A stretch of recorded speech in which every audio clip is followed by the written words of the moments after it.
अमरावती में केमिस्ट उमेश कोल्हे की हत्या का मामला अब एनआईए के पास है। एनआईए अमरावती से सभी 7 आरोपियों को लेकर यहाँ मुंबई आई है। मुंबई के आज इस एनआईए के स्पेशल कोर्ट में सभी को पेश किया गया और रिमांड की मांग की गई। एनआईए ने अपनी तरफ से 15 दिन की रिमांड मांगी है।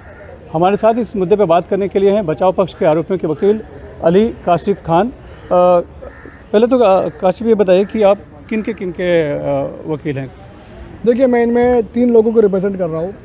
एक का नाम है आतिफ, एक का नाम है यूसुफ और एक का नाम है शाहरुख। मैं इन तीनों को रिप्रेजेंट कर रहा हूँ और अब तक जितनी लोगों की कस्टडी आई है वो टोटल 7 लोग। मेरा जो कोर्ट से बोलना है वो यही है कि जो एफआईआर हुआ है, एफआईआर में किसी का नाम कोई नहीं है दिया हुआ और किसी का कोई रोल किसी को एलोकेट नहीं किया हुआ है। सडनली बिलेटेडली यूएपीए एक्ट लगा के एनआईए को केस ट्रांसफ़र करवा के जो प्रोसिक्यूशन ने जो काम किया है, हमने इस पर सवाल उठाया कोर्ट में। और हम यही बोल रहे हैं कि अगर जैसा ये एक मर्डर का केस अगर लगता है तो आप मर्डर के हिसाब से इसको चलाइए।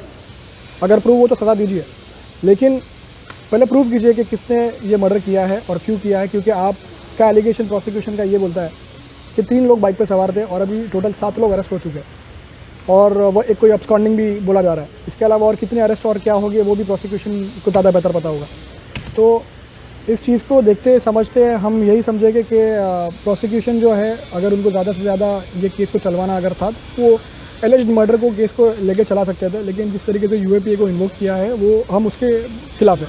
आप कह रहे हैं कि इस पर यूएपीए नहीं बनता है, सिर्फ बनेगा तो हत्या का मामला बन सकता है। लेकिन जिस तरह का ये मामला है, जो इसकी गंभीरता है, संवेदनशीलता है और जैसा व्यापक उसका असर हुआ है, उस लिहाज से ये माना जा रहा है कि एक आतंकी ये घटना है। ये नहीं, देखिए, यूएपीए एक्ट के तहत अगर आपको ये प्रूव करना है कि टेररिस्ट ऑर्गेनाइजेशन है तो आपको ये चीज़ बतानी पड़ेगी पहले कि इनका आरोपियों का किसी से कनेक्टिविटी है या नहीं है, या खुद ये कोई टेररिस्ट है या नहीं है, ये कानून बताता है। दूसरी चीज़ इंपॉर्टेंट ये समझना कि इनके क्रिमिनल पास्ट एंटीसीडेंट्स दिखे जाने चाहिए कि इनके ऊपर पहले कोई एफआईआर था इस सिमिलर तरीके का, या इनकी कोई कनेक्टिविटी है, इनके कनेक्शन है।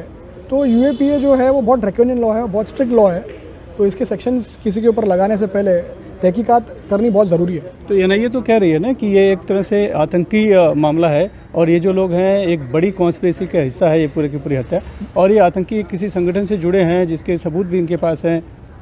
देखिए, उनका तो बोलना ये है, अब उन्होंने यूएपीए लगाया तो प्रोसिक्यूशन का काम है कि बर्डन ऑफ प्रूफ उनके ऊपर जाता है कि उनको प्रूव करना पड़ेगा कि उन्होंने यूएपीए क्यों लगाया।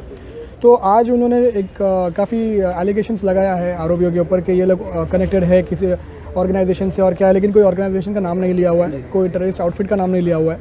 तो जब ये नाम नहीं लिया हुआ है तो इन लैक ऑफ एविडेंस के हिसाब से अभी फिलहाल इस चीज़ को हम लोग सिर्फ एक बोल्ड एलिगेशन मान सकते हैं और कुछ नहीं, जब तक कोई प्रूफ रिकॉर्ड पर ना आए। इसे एक बड़ी साजिश का हिस्सा माना जा रहा है और इसीलिए शायद उन्होंने कहा कि ऐसा मामला पहले भी हो चुका है। शायद उनका जो इशारा था वो उदयपुर का हत्याकांड था।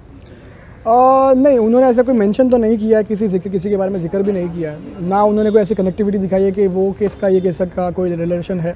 लेकिन सिमिलरिटी बताइए। हाँ, उन्होंने सिर्फ ये बोला हुआ है कि सिमिलर इंसिडेंट हो चुका है पास में, तो ये चीज़ उन्होंने सबमिशन दिया है, बाकी ऐसा कोई रिलेशन में बात किया नहीं। तो मेरा इसलिए वही बोलना है कि यूएपीए एक्ट लगाने के लिए आपको जस्टिफाई करना पड़ेगा कि आपने क्यों लगाया है, कैसे लगाया।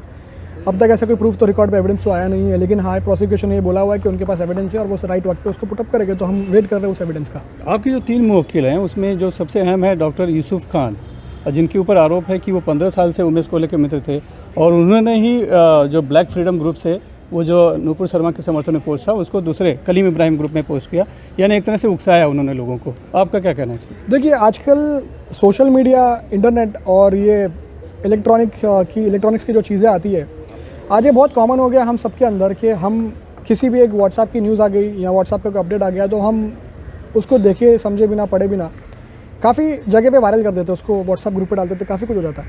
हमारा इंटेंशन भले कुछ गलत करने का होगा नहीं, लेकिन कभी कभी अक्सर क्या होता है कि आप उसको किस तरीके से पुटअप करें, क्योंकि हर जगह पे हर इंसान की सोच अलग होती है। तो किसका इंटेंशन, क्योंकि क्रिमिनल लॉ ये बोलता है कि इंटेंशन आपका गलत होना चाहिए। तो अगर कोई इंसान, 2 लोग दोस्त है तो उसका सीधी सी बात है कि कोई मर्डर करने का तो किसी का इंटेंशन होगा नहीं, और साथ में बिजनेस किए हुए हैं, सब कुछ बराबर था। तो ये जो चीज़ है एक मामूली सी छोटी सी चीज़ थी, एक छोटा सा चीज़ को चलते ये चीज़ें अननेसेसरी बड़ी होगी।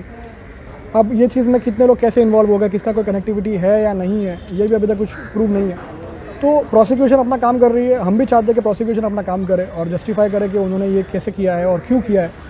क्योंकि अभी फ़िलहाल तो कोई एविडेंस रिकॉर्ड पे आया नहीं है हमारे पास ना। उन्होंने हमारे- कल जो प्रेस नोट जारी की थी एनआईए ने, उसमें साफ तौर पे कहा था कि बहुत से घरों पे उन्होंने तलाशी ली है, वहाँ से कुछ लैपटॉप, इलेक्ट्रॉनिक इक्विपमेंट सीज किए हैं और कुछ पैम्पलेट की भी बात थी। तो ऐसी कुछ बात आज उन्होंने की? नहीं, देखिए आज उन्होंने सिर्फ यही बात किया कि उनके पास एविडेंस है और एविडेंस को वो लोग सही वक्त पे उसको पुटअप करेंगे। अब हम भी वेट कर रहे हैं कि वो एविडेंस आए तो हम उसे देखिए और समझे, और क्योंकि हम भी ये चाहते हैं कि प्रोसिक्यूशन ये प्रूव करे कि उन्होंने यूएपीए एक्ट लगाया तो उसको जस्टिफाई करे, यही मेरा बोलना है। तो हम वेट करेंगे इस चीज़ का, क्योंकि आज तो इन्होंने हमें कोई पेपर दिया नहीं है, कोई ऐसा कुछ हाथ में, तो हम अकॉर्डिंगली पहले समझेंगे इसको और देख के आगे अकॉर्डिंगली बढ़ेंगे। लेकिन कहना हमारा शुरू से यही है कि इस केस को ज़्यादा से ज़्यादा अगर प्रूव हो तो मर्डर केस के हिसाब से नॉर्मल देखा जाना चाहिए, लेकिन यूएपीए एक्ट लगाने का इसमें कोई जस्टिफिकेशन नहीं है। तो अभी मामले में 7 आरोपी गिरफ्तार है, इनका कहना है कि अभी एक और बाकी है। अभी 7 फिलहाल गिरफ्तार है और एक को इन्होंने अब्सकॉन्डिंग बताया है और हो सकता है कि आगे और भी लोग अरेस्ट हो। तो क्योंकि अभी यूएपीए लगा है तो फिर काफ़ी इन्वेस्टिगेशन और करेंगे, तो ठीक है, इन्वेस्टिगेशन तो चलनी चाहिए, बिल्कुल चलनी चाहिए। अगर कोई गलत है तो सामने आना चाहिए। लेकिन खैर वही बात है जो मैं रिपीट करूँगा कि इस तरीके से लगाना यूएपीए पर जस्टिफाई करना चाहिए प्रोसिक्यूशन को कि यूएपीए कैसा लगा, जो अब तक प्रोसिक्यूशन ने जस्टिफाई नहीं किया। धन्यवाद। मुंबई से कैमरामैन संजय मंडल के साथ सुनील सिंह, एनडीटीवी इंडिया के लिए।